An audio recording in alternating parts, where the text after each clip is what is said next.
Dear listeners, this week we have Parshas Yisro.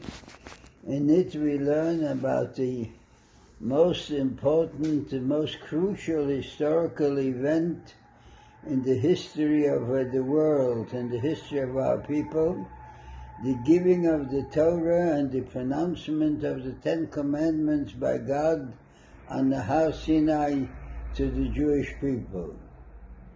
Now the first two commandments were pronounced by God himself. I am the Lord your God who has taken you out from Egypt, and you shall not have any other gods before me. Now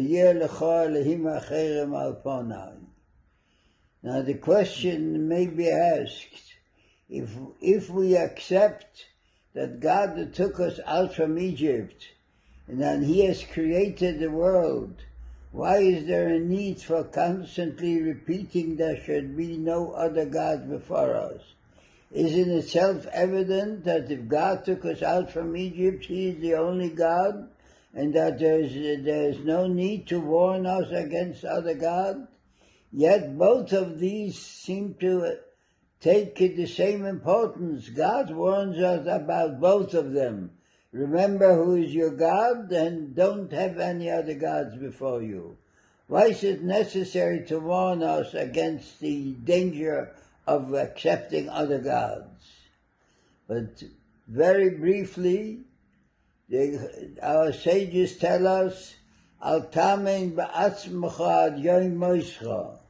Do not believe in yourself until the day of your death, because Yochanan Kohen Gadol was a high priest for 80 years, and at the end he became a heretic.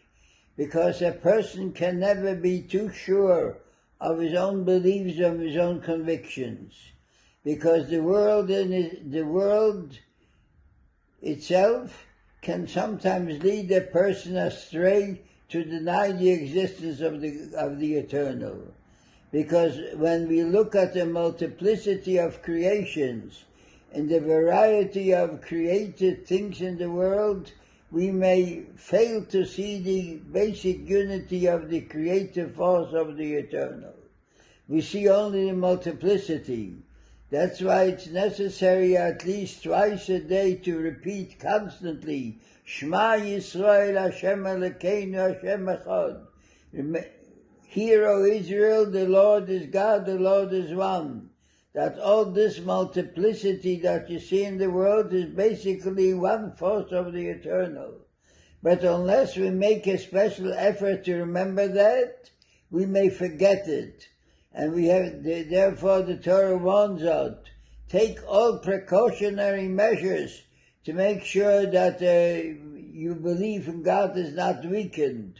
But unless we take these precautions, there's always a danger of beginning to believe in other forces in the world.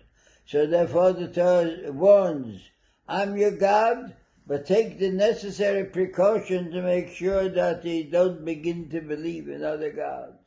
So that's why it's necessary to take all necessary measures to make sure that the belief in the eternal is constantly strengthened, and that they do whatever is necessary, that belief is not weakened and you don't begin to believe in other God.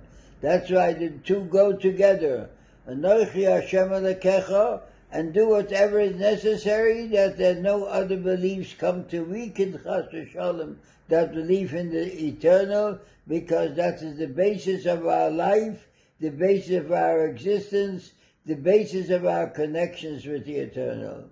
Thank you very much and have a good Shabbos.